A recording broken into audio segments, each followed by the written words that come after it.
Have you ever felt like the standard rules of business just don't quite fit? Like they're holding you back?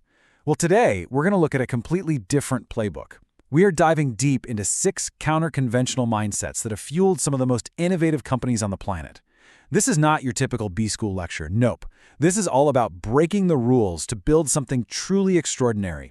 And we're pulling these ideas from the fantastic work of John Mullins.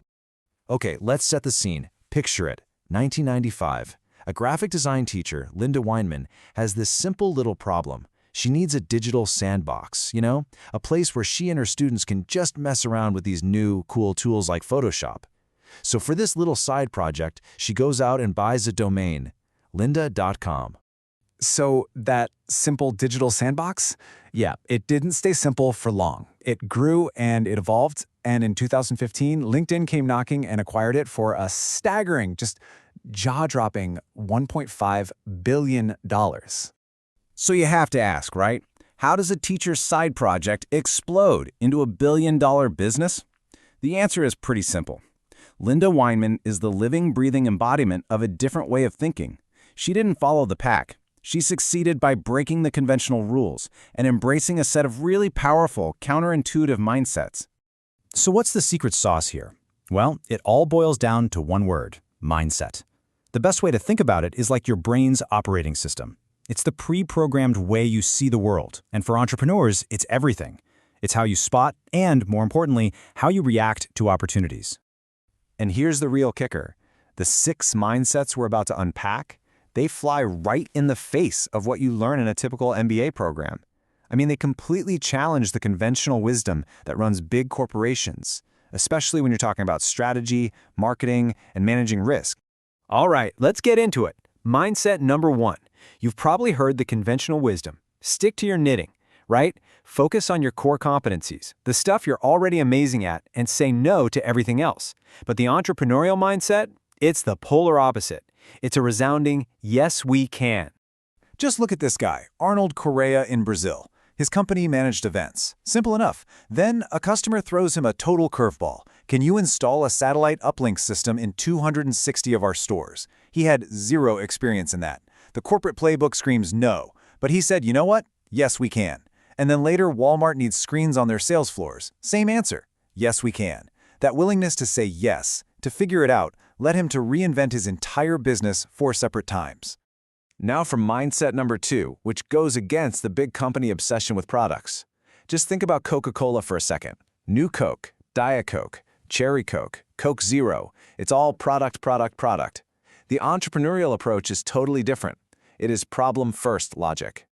Let me tell you about Jonathan Thorne. He developed this special alloy for surgical forceps that wouldn't stick to human tissue. Pretty cool, right? He first tried selling to plastic surgeons, but sales were meh. So he took a step back and asked a better question.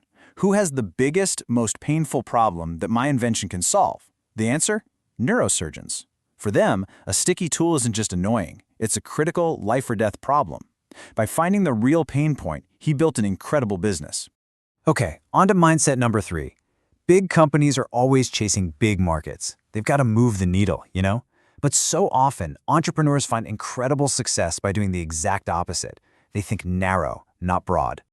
We all see Nike today as this global giant, but they didn't start that way. Not even close. They started by obsessing over a super tiny niche, elite distance runners. See, back then, running shoes were built for sprinters on these perfect smooth tracks, not for the harsh reality of running miles on the road. So, Phil Knight and Bill Bowerman focused on solving that one very specific problem. And once they absolutely nailed the shoe for that tiny group, they had the perfect foundation to expand and conquer the entire world of sports. Mindset number 4 completely flips the script on how you fund a business.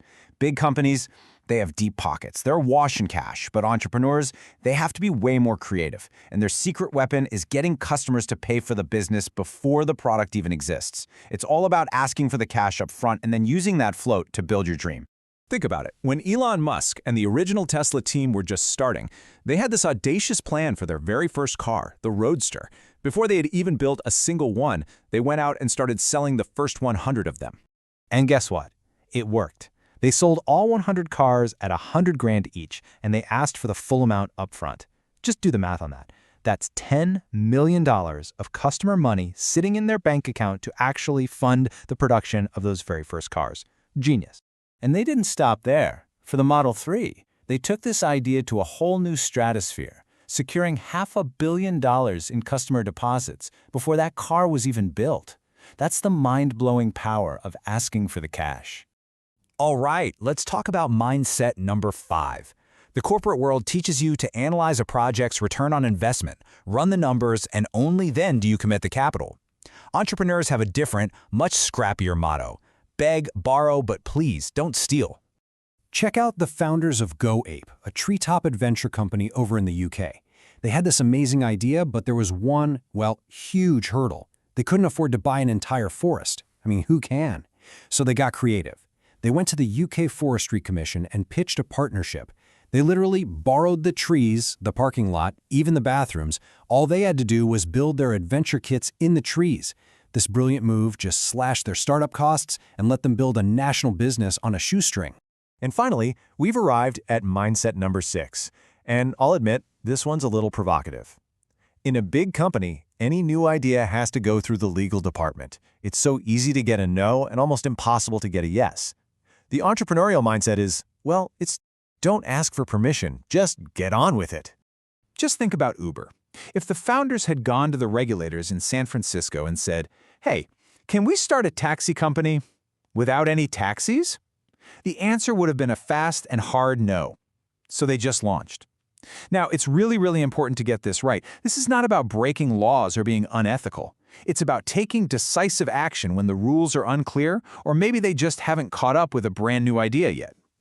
So as we start to wrap this up, let's turn the lens back on you. Take a second and really think about it. Which one of these 6 mindsets already feels natural to you? Which one is already part of your DNA? Okay, now let's think about growth. Which of the other mindsets could you learn?